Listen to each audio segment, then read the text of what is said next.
Avez-vous lu le journal cette semaine? Oui. OK. Je vais commencer là-dessus. Allez-y. C'est un commentaire que M. le maire, Denis Langevin, a fait. Oui. Comme de quoi qu'il y avait de la misère à avoir un rendez-vous, que la population pourrait s'en souvenir. Misère à avoir un rendez-vous, ça me fait vraiment, ça me fascine parce que j'ai souvent rencontré M. Langevin dans les dernières semaines. Je suis pas mal dans tous les événements. Puis je lui ai toujours dit que j'étais disponible. Peut-être qu'il a fait une demande à mon bureau dans les derniers mois. Puis peut-être que c'est tombé entre deux chaises. Là. Il y a eu un petit peu de changement à mon bureau. Là. Ça a peut-être été ça qui est arrivé. Mais moi, à chaque fois que je vois M. Langevin, je lui dis que je suis disponible. S'il y a besoin de quoi que ce soit, je suis là. Ça va me faire plaisir de le rencontrer. Et il me semble qu'après votre élection, ça avait pris un certain temps aussi avant d'avoir un premier rendez-vous. J'avais rencontré tout de suite à l'automne. Oui. Ça là-dessus, oui. On s'était rencontrés rapidement. OK. Il y avait eu comme à un moment donné entre deux, pour parler de ces dossiers-là, mais il y avait eu une rencontre. Parce qu'il y a plusieurs dossiers qui semblent se recouper actuellement sur le territoire. Place d'immigration.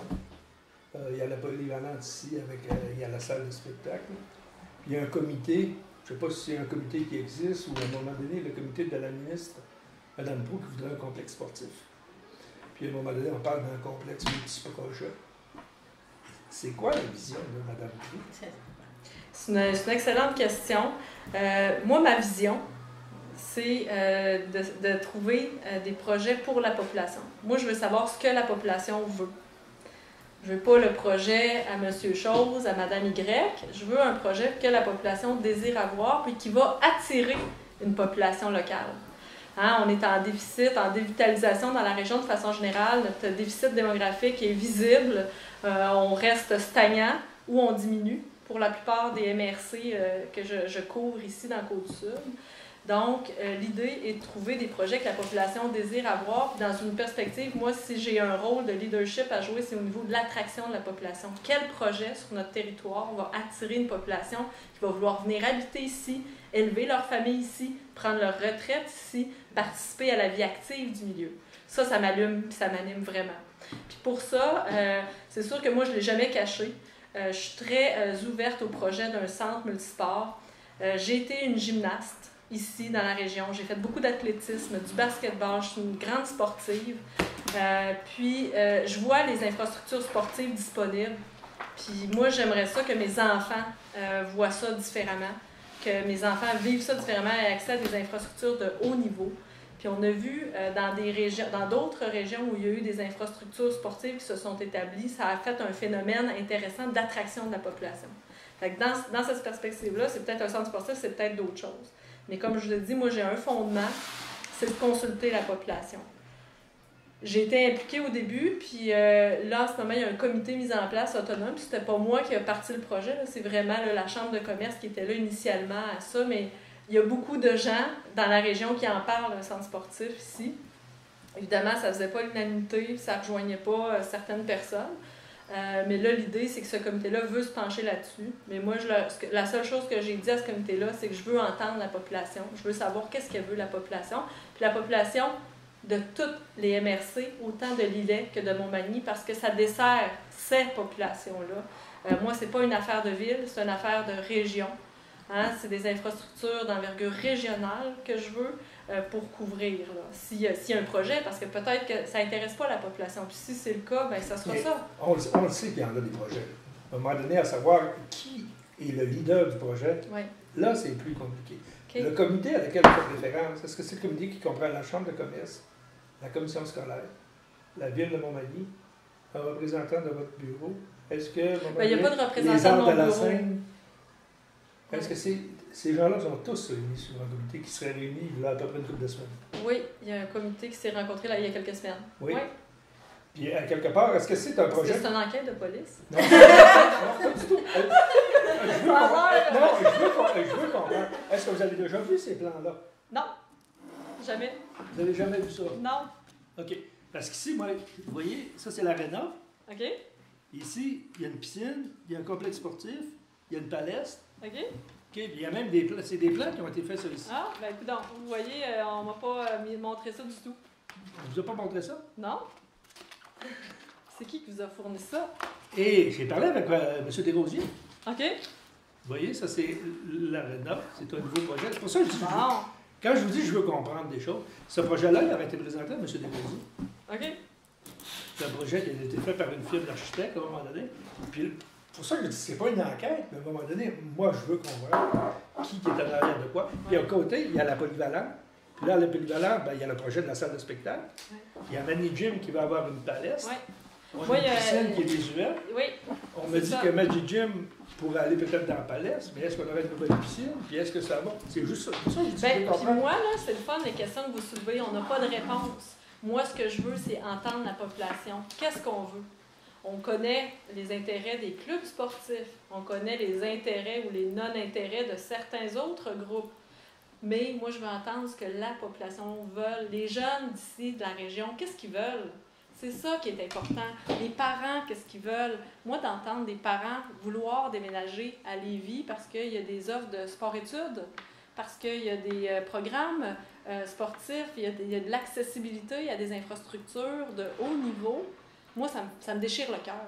Je suis la représentante de cette population-là, puis moi, ça me déchire le cœur de voir que les jeunes familles veulent s'en aller parce qu'il n'y a pas rien ici pour les gens. Mais ça, c'est le message que j'entends général, mais on le sait qu'il y a des choses. Oui, mais, okay? Non, mais je vous suis. On sait qu'on parle des jeunes. Le soccer ici, à Montmagny, n'est pas fédéré. Non. Le baseball ici n'est pas fédéré. Oui. Et il y a d'autres choses aussi qu'ils peuvent ne pas être fédérés.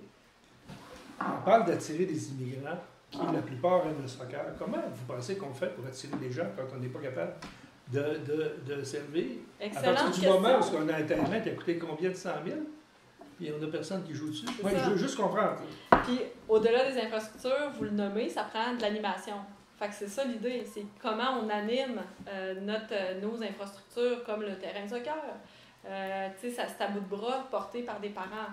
Donc, c'est ça. Puis comment on ouvre aussi à d'autres municipalités, comment on ouvre, comment on rend ça attrayant. Là. Puis est-ce que le soccer, on avait évalué que c'était vraiment ça qu'on avait besoin dans la région? C'est une question qu'on peut poser. Puis moi, c'est des questions aussi que je veux poser avant de dire que c'est une infrastructure sportive que ça prend ou une infrastructure X, Y, Z. Moi, il y a une chose qui m'interpelle, je vais vous le répéter, je veux qu'on attire des populations, puis je veux que la population ici puisse se développer puis avoir une qualité de vie intéressante, palpitante. Fait que dans cette perspective, je veux savoir ce que les gens veulent. Est-ce que ce sera une piscine, une palestre, un aréna? On peut nommer toutes sortes de projets, un terrain de tennis, un terrain de golf intérieur. Il y en a plein qu'on peut nommer. Mais moi, je veux savoir ce que les gens eux-mêmes veulent. Quand on est ici dans la région, qu'est-ce qu'on veut avoir? Qu'est-ce qui va interpeller? Puis qu'est-ce qui va attirer des gens ici? Fait que moi, j'ai pas de réponse à ça. Puis je veux que la population me dise, par contre. Par quel moyen vous voulez que la population s'exprime? Bien, la population, ça va être par des consultations. Okay. Il y a un comité en ce moment qui travaille là-dessus, là, à vouloir consulter la population pour savoir ce qu'ils veulent. Puis moi, avant de faire quoi que ce soit comme plan ou comme... Parce que c'est pas comme ça que ça marche. Si tu veux développer un projet, moi je l'ai fait quand j'étais mairesse de Saint-Pierre-de-la-Rivière-du-Sud. Avant chaque projet, je consultais la population. Je rassemblais les gens dans la salle, dans le gymnase de l'école, puis je disais, OK, voilà, qu'est-ce qu'on fait avec ça? Notre dépanneur est fermé, vous le savez, Mme Gendron. Notre dépanneur est fermé. Qu'est-ce qu'on fait avec ça?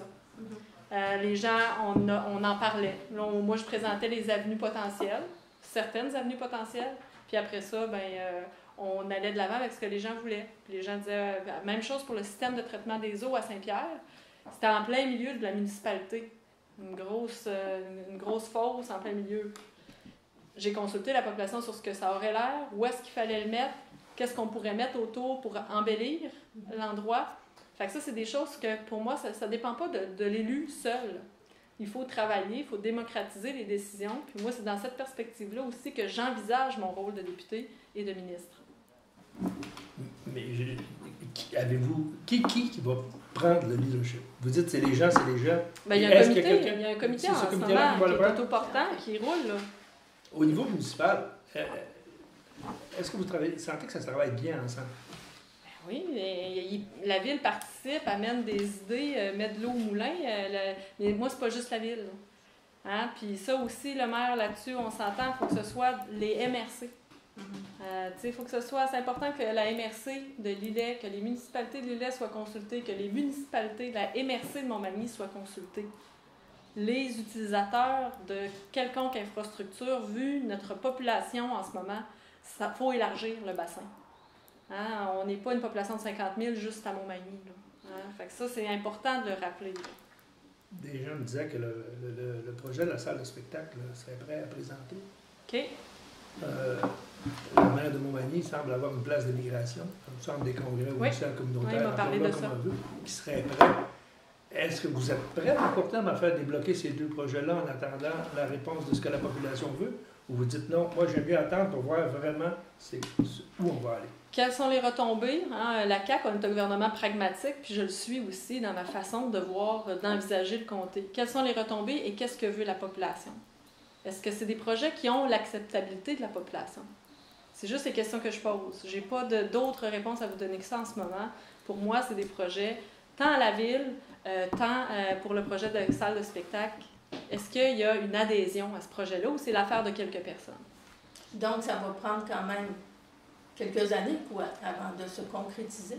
Bien, pas tant d'années que de savoir si la population dit en masse, bien, nous, on est prêts, c'est là qu'on veut aller, bien, on va y aller. C'est la même chose pour le centre sportif, c'est la même chose pour tout projet. Moi, je le vois vraiment comme ça. C'est pas l'idée et l'affaire d'une seule personne, soit le député ou soit des promoteurs. C'est vraiment qu'est-ce que notre population veut. Moi, je pense qu'on est à un carrefour en ce moment dans notre région où on a tout intérêt à prendre position, à se positionner tous ensemble, puis trouver des projets novateurs, des entreprises qui seraient prêtes à venir ici, et pas juste des entreprises manufacturières aussi. Il faut passer en mode économie du savoir, par exemple. Est-ce qu'il peut y avoir des centres de recherche qui viennent s'établir ici, qui pourraient créer des emplois de haut niveau ici pour positionner la région. Tout ça va être imbriqué avec des projets qui vont être stimulants, parce que moi, je dis toujours, une entreprise ne peut évoluer dans un désert social. Puis ça, parler à toutes les entreprises dans la région, on n'a pas de vie sociale ici, on n'a pas de vie sportive, c'est dur d'avoir accès à des services à ce niveau-là. Fait que moi, je dis toujours ça, les entreprises ne peuvent évoluer dans un désert social. Donc, qu'est-ce qu'on met autour des entreprises, même si c'est pas juste ça, c'est qu'est-ce qu'on fait pour la population qui habite ici, puis comment on se questionne là-dessus. Moi, c'est un peu ça que je veux amener, cette notion de questionnement, de réflexion commune, que ce soit l'ensemble qui décide. Ce matin, on était au lancement d'une rencontre de manufacturiers. Oui. Ici, à l'école Louis-Jacques Cassou. De 2019 à 2030, on parle d'une perte de 400 emplois. Tout à fait. Capables par année. Exact. Pour nos deux MRC. Oui. Comment on fait pour contrer ces... Moi, là, M. Maltais, en 98, je suis rentrée sur le marché du travail, puis on savait qu'en 2018-2019, là, on commencerait à vivre une pénurie de main-d'œuvre importante. Puis que 2026, ça serait le pic. Ça serait le summum là, où les entreprises seraient en crise. Qu'est-ce qu'on a fait dans les 20 dernières années pour prévenir la question de pénurie de main-d'œuvre? Pas grand-chose. On ne s'est pas donné de plan. Là, en ce moment, notre gouvernement, là, il faut rapidement, on est en mode urgence. Là. On met de l'avant des crédits d'impôt pour les personnes retraitées. On a déjà mis ça de l'avant dans le dernier budget. On est en train de travailler sur un autre projet pour ramener des gens qui sont pénalisés en ce moment pour le retour au travail. On est en train de travailler sur un autre projet là-dessus qui est d'envergure. On fait une grande transformation, ça c'est un de mes dossiers, d'Investissement Québec. On fusionne Investissement Québec pour optimiser les façons de faire, pour mieux accompagner les entreprises à s'automatiser, se robotiser et utiliser l'intelligence artificielle dans leur façon de faire pour dégager la main-d'œuvre qu'on peut remplacer par des automates ou des chaînes de montage. Ça, c'est vraiment une étape là, qu'on va voir cruciale dans les prochaines années. D'ailleurs, plusieurs pays, dont l'Allemagne et les Pays-Bas, ont fait ça depuis eux autres 15 ans. Puis dans ces 15 dernières années-là, sont aujourd'hui, leur pénurie de main-d'œuvre n'est plus là, ils n'en parlent même plus parce que le bassin de main-d'œuvre qui a été libéré par toute l'automatisation peut être dans des entreprises où maintenant on a besoin d'eux. L'autre élément, des entreprises comme Formaca. Ici à Montmagny, une entreprise d'insertion qui fait de la sous-traitance industrielle pour des entreprises. Les entreprises de la région cherchent des employés. Eux, ils utilisent des gens qui ont des handicaps intellectuelles ou physiques ou des problématiques en santé mentale, par exemple, qui travaillent à moins grande vitesse, mais qui travaillent puis que ça les motive, ça les rend heureux de travailler chez Formaca. Vous irez faire une visite, c'est fantastique ce qui se passe là. Les gens sont heureux, ils se sentent utiles, mais ils travaillent à moins grande vitesse dans une question de performance, puis c'est bien correct comme ça. Ils ont des gens, des travailleurs sociaux, des psychoéducateurs qui les accompagnent, mais ils font le travail en sous-traitance pour les entreprises, mais dans un endroit bien encadré pour eux. Donc ça, c'est des moyens aussi qu'on veut mettre de l'avant, puis qui peuvent servir en région.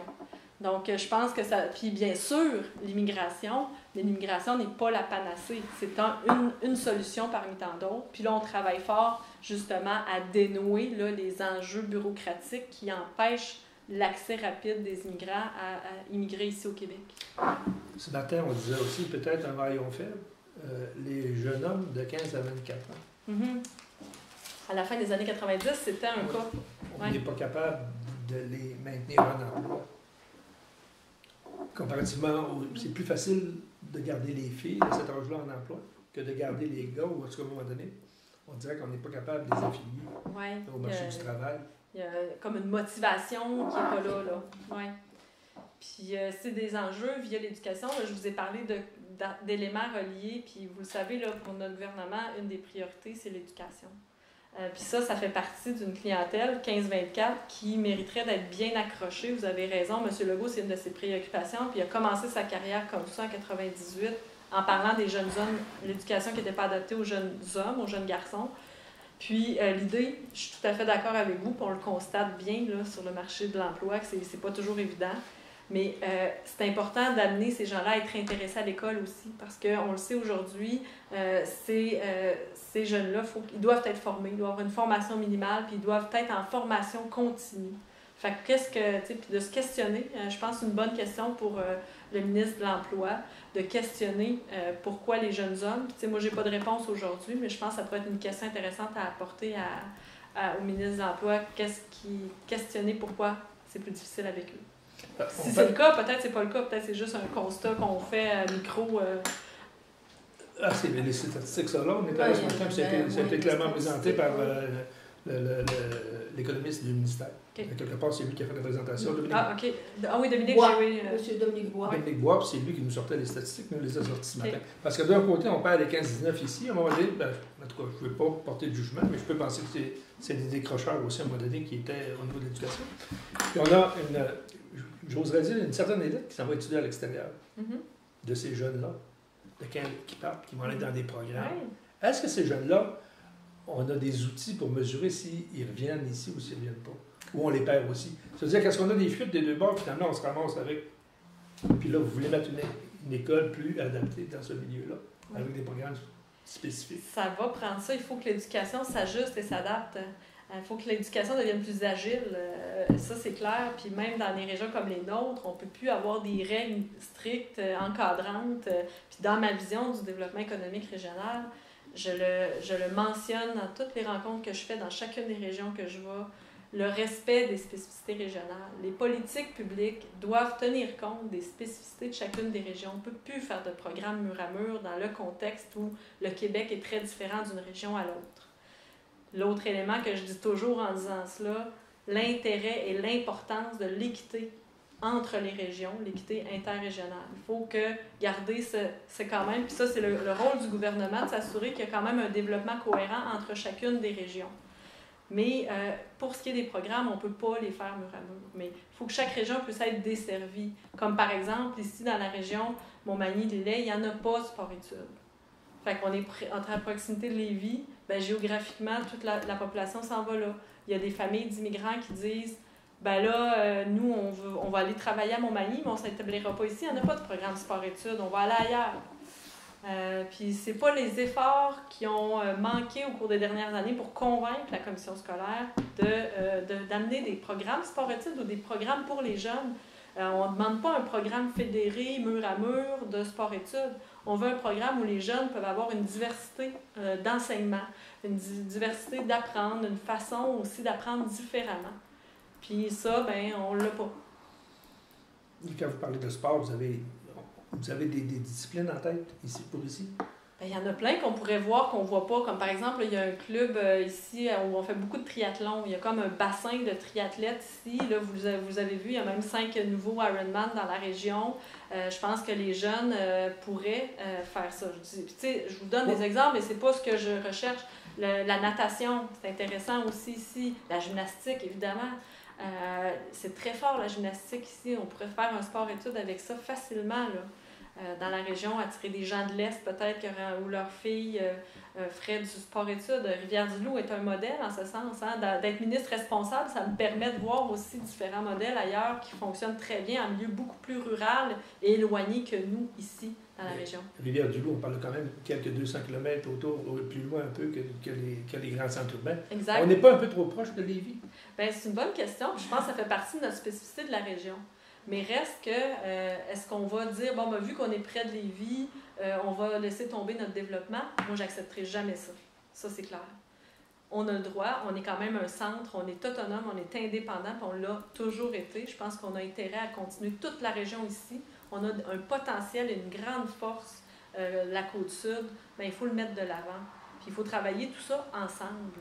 Ça, c'est l'autre mot-clé. Travailler ensemble. Collaborer. Arrêter de travailler en confrontation, puis travailler ensemble à faire évoluer notre région. Et quel est l'avenir des petits villages, comme à la frontière, comme en tout cas dans les Hauts-du-Comté? C'est quoi l'avenir de ces villages-là? Moi, je pense que tous ces villages-là doivent continuer d'exister. Ce que je vois peut-être pour l'avenir, c'est un regroupement de services. Hein? Travailler, puis quand je dis travailler ensemble, c'est ça. Comment on regroupe nos services, comment on met en commun nos efforts pour garder nos populations où elles sont. Puis pour bien desservir nos populations, parce qu'on ne peut pas forcer les gens à dire quoi que nos politiques publiques, dans les 15-20 dernières années, ont amené les gens naturellement à être plus vers Montréal, Québec. Il y a tellement de ressources, tellement d'emplois, tellement d'attractions là, parce qu'il y a les moyens de faire ça. Mais là maintenant, puis moi, ça c'est à tous les jours, je me lève avec cette ambition de mieux répartir la richesse pour occuper notre territoire partout. Ça veut dire aussi avoir des villages partout où les gens veulent habiter. Ça ne dit pas d'avoir un CLSC dans chaque village.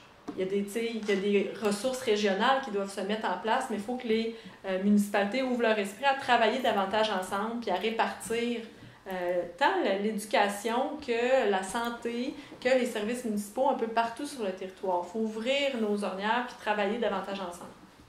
Ça, je dis ça depuis 25 ans, depuis que je suis dans le milieu du développement économique régional. C'est une des conditions de réussite, c'est de travailler ensemble, c'est le partenariat. Les régions qui se sont mis à travailler ensemble pour leur développement, ça a fait des miracles. C'est les régions qui ont renversé la vapeur. Quand on dit ici que certains ont tendance à travailler en silo, et voilà. On se fait dire que c'est du radotage, qui se dit ça depuis 20 ans. Oui. Vous répondez quoi? Ben, c'est les propriétaires des silos qui disent ça, ils ne veulent pas perdre leurs silos. Vous l'entendez comme moi? Ben oui, mais... Parce qu'on fait des émissions que, quelque part, personne n'en parle. On essaie d'aborder des problématiques, de mettre en évidence des situations qui devraient changer, devraient évoluer, du moins, sinon on s'en va, on va frapper un mur. Et des personnes qui assistent à ces rencontres-là ont un malin plaisir à dire encore la même affaire, mais on ne sent pas c'est chez les gens-là qu'ils veulent changer leur comportement. Mais si on le répète, ça veut dire qu'il y a quelque chose de vrai dans tout ça. Il faudrait être capable de se regarder et de dire comment on peut faire différemment. Mais il faut que les gens veuillent faire différemment. Il y a une blague en travail social et en psychologie, hein, j'ai étudié dans ce domaine-là. On disait combien ça prend de travailleurs sociaux pour changer une ampoule. Et on dit ça n'en prend pas tant que l'ampoule ne veut pas changer elle-même. Puis c'est le même principe. Il faut que la région dise, OK, qu'est-ce qu'on peut faire mieux, qu'est-ce qu'on peut faire différemment, puis qu'est-ce qu'on veut vraiment ensemble. Ça, c'est important de se questionner là-dessus. Puis, tu sais, les dialogues de sourds, là, faut arrêter ça. Ça, pour moi, c'est nécessaire. Faut apprendre à se parler, à sortir de justement de son silo, puis dire c'est quoi notre point commun. Notre point commun, c'est d'améliorer la région, d'attirer des gens de l'extérieur pour renouveler notre population. Bien, qu'est-ce qu'on fait pour le faire? Ça, moi, c'est sûr que s'il n'y a pas cette étape-là, on va rester, ça va être le statu quo. C'est plus le statu quo. On est en perte actuellement dans les deux MRC, mais ça de façon évidente au niveau de la démographie. Puis, vous savez, là, pour faire un changement, pour opérer un changement, il faut que ça fasse mal. Fait que peut-être, est-ce que ça fait encore aussi, est-ce que ça fait mal? C'est la question qu'on va se poser. Ça fait pas encore assez mal. Ben, moi, je l'ai toujours dit, amener, travailler ensemble, puis même quand j'étais mairesse, je le disais, il faut travailler ensemble, c'est important. On a intérêt à mettre nos ressources en commun pour améliorer la qualité de vie ici, attirer des nouvelles personnes. Mais les régions où ça a fait mal, ils se sont mis ensemble. Puis c'est fou ce qu'on peut voir, ce qui se passe là. Tu sais, quand il y a une industrie qui ferme, puis ici pourtant il y a eu Inglis qui a fermé. Ça a eu quand même des retombées importantes d'évaluer qu'est-ce qui s'est passé après ça. Il y a eu des actions qui ont été portées. Ça a porté ses fruits. Mais on pourrait aller plus loin. Moi, je considère qu'on pourrait aller plus loin. Là-dessus, là, si j'ai un message de leader à passer, leader régional, on peut aller plus loin ici. On a un potentiel phénoménal. Phénoménal. Au niveau de la fiscalité, vous enjambez deux régions, Bas-Saint-Laurent, Chaudière-Appalaches. Oui. Je pense que les gens de Chaudière-Appalaches se sentent un petit peu défavorisés par rapport au Bas-Saint-Laurent. Est-ce qu'il y a des changements? On prenne l'exemple de Ralbock, les crédits d'impôt. Oui, crédits d'impôt. À un moment donné, on ne sent pas que c'est quelque chose qui va aboutir à court terme. En fait, le message a été assez clair là-dessus auprès des principaux concernés, c'est-à-dire la MRC de Lillet. Je leur avais parlé de cela parce que moi, ça me préoccupe.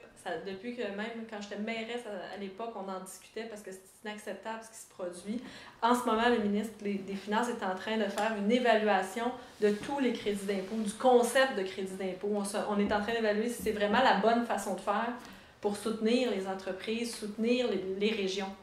Puis moi, c'est important, justement, quand je parlais d'équité interrégionale, pour moi, ça, c'est un programme qui est inacceptable. Okay? Il y a une injustice. Une injustice. Tu es à proximité. Quand j'entends une entreprise prospère de Montmagny me dire « Bien, si on va s'établir dans telle ville, on reçoit 600 000 $ de plus. » C'est inacceptable. Je parle avec des gens de Mont-Laurier, même chose, qui sont à côté de l'Abitibi. Hein, des gens de Beaupré, dans le fait de Charlevoix, à côté de la Côte-Nord, même chose. Hein, ici, c'est facile, c'est simple, c'est visuel. Tu passes de Lillet, Saint-Jean-Port-Joli à la Pocatière, puis tu reçois plusieurs centaines de milliers de dollars de plus. Oui, parce qu'eux, il y a quand même... Mont-Laurier-Val-d'Or, il y a quand même 300 km. Puis quand on parle de la Malbaie avec la Côte-Nord, on a quand même une distance qui est significative. Qui est visuelle, c'est 10 minutes. Oui, mais ici, on ne l'a pas, ça. Oui. Mais là-bas, c'est au nord de Mont-Laurier, c'est des entreprises au nord là, qui sont frontalières avec l'Abitibi. Mais peu importe. En effet, moi, je trouve ça inacceptable. C'est une injustice entre les régions. C'est ça qu'on ne veut pas créer. C'est des programmes comme ça, il faut éviter de créer ça. Là. Est-ce que les régions, actuellement, ça serait, je ne sais pas, contre les grands centres urbains, Québec-Montréal, David comme Goliath? Pas en tout. Parce que les gros, on a l'impression qu'ils ramassent beaucoup plus, puis les régions sont vraiment en re-questionnement quant à leur avenir.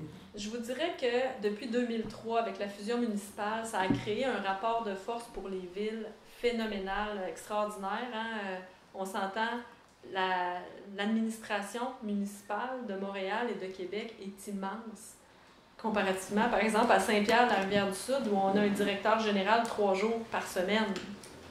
Donc, c'est sûr que le rapport de force, il est à renverser. Hein? Moi, c'est ça qui me préoccupe énormément. Comment on assure le soutien? Puis j'ai beaucoup d'alliés dans le gouvernement actuellement. Comment on assure cette équité interrégionale dans le contexte où tout est facilité pour les grandes villes? Les programmes de subvention, c'est une question de programme de subvention. Fait que c'est sûr qu'eux autres sont toujours les premiers à déposer, versus une municipalité qui n'a pas de ressources pour déposer. Souvent, ne le sait même pas. À la ville de Montmagny, par exemple, il y a quelqu'un pratiquement à temps plein qui est payé pour attendre les programmes de subvention parce que notre système politique, public est fait comme ça. Puis c'est pas politique, c'est administratif, par programme de subvention. Fait que ça, on est en train déjà de mettre d'autres sortes de règles pour donner accès aux subventions à d'autres. Fait qu'on est en train, tranquillement, moi je dis toujours qu'on fait du rétro-pédalage pour rebrousser le chemin, modifier nos façons de faire pour avantager. Si on veut occuper notre territoire, il faut changer nos façons de faire. Quand vous me donnez l'exemple de Saint-Pierre, qui est un directeur 3 jours semaine, veut pas, vous m'embarquez sur le territoire. À un moment donné, on ne s'est pas mis de mettre 3-4 municipalités ensemble, qui vont en avoir un à temps plein, puis qui va être capable de servir leur intérêt. On est plus loin d'une fusion ou d'un regroupement, là, madame? Moi, je parle de regroupement de services. Je pense qu'on a intérêt à suggérer ça aux gens de le faire, mais on ne peut pas forcer. Ils sont légitimes. La loi les reconnaît. C'est à eux de décider. Mais c'est clair qu'il faut envisager ce genre de solution. Moi, je dis toujours, on est plus fort à la gang, on est plus fort, ça coûte moins cher quand on regroupe nos affaires. Mais ça, il faut que tout le monde pense ça. Tu sais?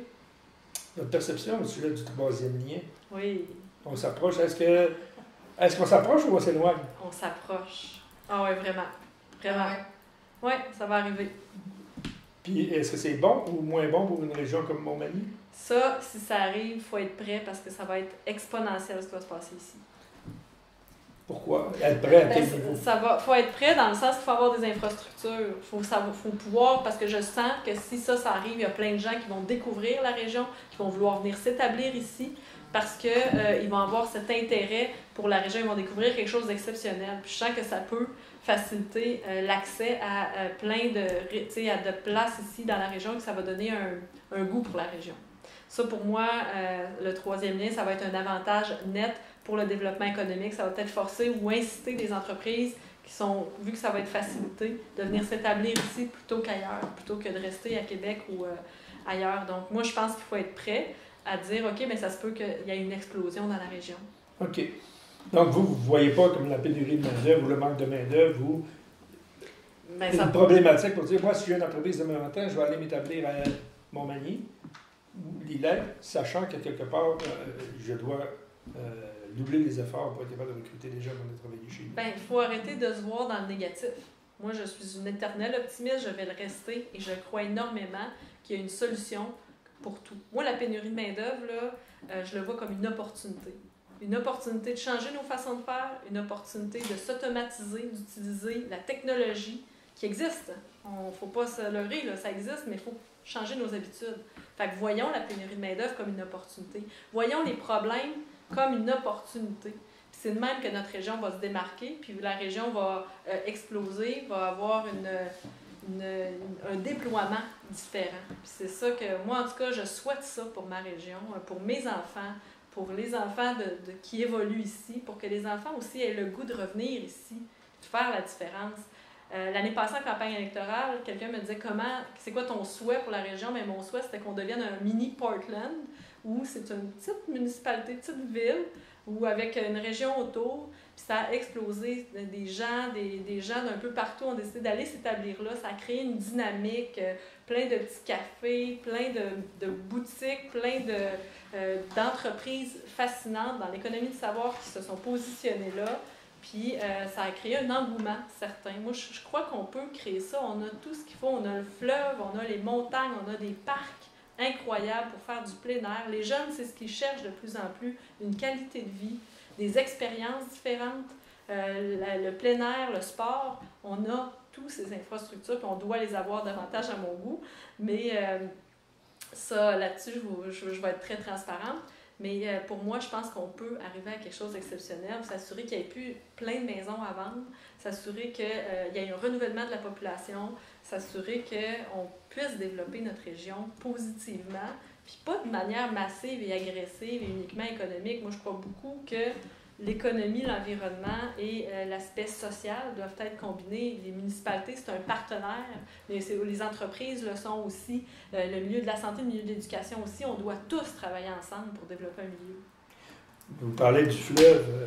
Le gouvernement précédent avait quand même mis en place un programme intéressant, la stratégie maritime. Ouais. Mais en fait, c'était basé sur le projet de M. Legault pour développer leur stratégie maritime. C'est ce qui est fascinant. Quand M. Legault avait lancé sa fameuse vallée du Saint-Laurent. Oui. Mais c'est le fun, c'est la vrai, politique. C'est le fun. Les chemins mènent à tout, finalement. Oui, on a toutes les mêmes idées.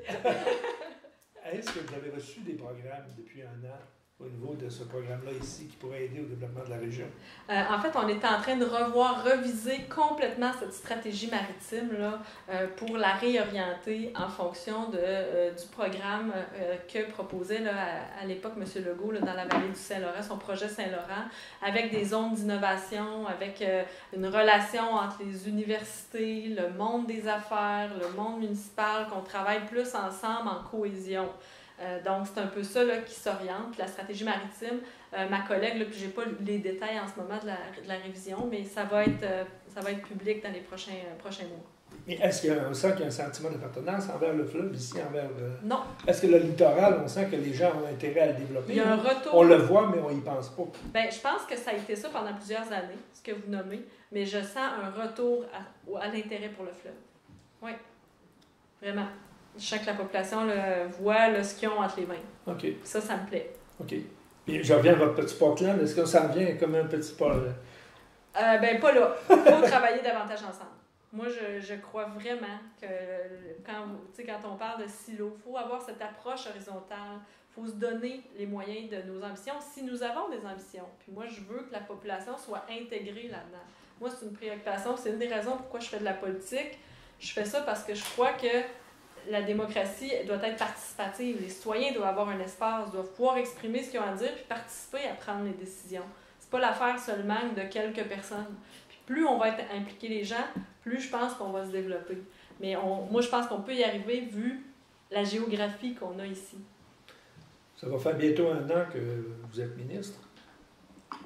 Est-ce que la politique vous apporte ce que vous pensiez qu'elle vous apporterait quand vous êtes lancé dans l'aventure? C'est une bonne question parce que moi, je vois pas la politique comme quelque chose qui m'apporte quelque chose. Je vois pas... Il y a une chose, mais c'est un que... politicien est un missionnaire, à quelque part. Oui, bien ça, oui. Puis ça... Donc, parlez-moi de votre mission. Je suis exactement où je dois être. C'est-à-dire que moi, je veux développer les régions, je veux qu'on redéploie cette fierté pour les régions, je veux qu'on voit que les régions sont importantes au Québec, puis que chacun a sa place. Puis la politique, en ce moment, le rôle que j'occupe au gouvernement du Québec me permet de faire ça à tous les jours. Donc, c'est sûr que je remercie la vie à tous les jours de pouvoir vivre ce que je vis là. Puis pour moi, la politique, je l'ai toujours dit, c'est pas une fin, c'est un moyen pour changer les choses. Puis moi, là, dans 10 ans, 15 ans, je souhaite que les régions puissent se développer partout, puis que tout le monde ait les moyens de leurs ambitions. Ça, c'est mon souhait le plus ultime, parce que ça fait 20 ans que je vois la dévitalisation se poursuivre. Fait que là, il faut renverser la vapeur, puis moi, je suis là pour ça. Dans Mme Guilbeault, la semaine dernière, il y a eu beaucoup de changements au niveau de son cabinet. Votre nom est ressorti aussi au niveau national, Mme Brou, comme de quoi il y avait eu beaucoup de changements au niveau de vos bureaux comme tel. Est-ce que quelque part, c'est parce que des ajustements après 1 an, ou comment vous expliquez ça? Si vous êtes familier avec la politique, vous constateriez qu'il y a des changements partout, tout le temps. Le milieu politique, c'est vraiment pas facile. C'est des horaires de fou. C'est pas fait pour tout le monde. D'être toujours en contact avec les gens, tout ça. Il y a beaucoup de changements dans toutes les équipes, tous les partis politiques confondus. Donc, oui, ça arrive, des ajustements comme ça. Puis c'est pas par incompétence. Moi, ça, j'ai plus de difficulté avec ça. C'est vraiment parce que des fois, il n'y a pas de mauvaises personnes. Il y a juste des personnes à la mauvaise place, des fois. Hein? Puis c'est ça, la politique aussi, c'est vraiment pas évident. C'est des emplois qui demandent beaucoup. Fait que donc, il y a des ajustements comme ça qui se font. Vous avez recruté M. Desrosiers, l'ancien maire de Montmagny. Comment trouvez-vous son implication au sein de votre cabinet? Son expérience et son expertise sert énormément la région ici, puis sert beaucoup mon bureau pour cette raison. Il arrive, M. Desrosiers, avec quand même tout ce background, ce recul face à la politique, qui alimente beaucoup mes équipes en ce moment. Fait que c'est très positif. Ah ben, écoutez, M. Desrosiers a reçu ce projet-là, Mme Brou. Comme vous pourriez lui en parler pour voir, lui, à quelque part, pourquoi. Ce qu'il me disait, c'est qu'à un moment donné, chaque chose en son temps. Oui, ben c'est ça, mais moi, c'est un projet que si la population, moi, comme je vais toujours vous répéter, ce que la population va vouloir, mais d'abord, il faut les consulter. Il faut implanter cette culture de consultation citoyenne. Moi, je l'ai fait à petite échelle à Saint-Pierre, mais j'aimerais ça que ce soit à plus vaste échelle. Puis si c'est un centre sportif que les gens veulent, si c'est un projet d'infrastructure culturelle ou sportif ou toute autre chose, moi, ça va être avec la population que je vais aller. Ça veut dire qu'un tel projet, ça ne se fera pas dans un premier mandat, j'imagine? Ben, en fait, moi, comme je vous dis, c'est la population. C'est sûr que si la population veut, on va mettre toutes les séquences en ordre pour y arriver. Puis moi, je vais, bien sûr, prendre la balle au bon comme ministre, comme député, comme ministre. Okay. Et puis j'avais une autre question concernant le projet de Enfant Bonheur, le projet d'agrandissement Oui. du CPE Enfant Oui. Bonheur. C'est rendu où, ça, là?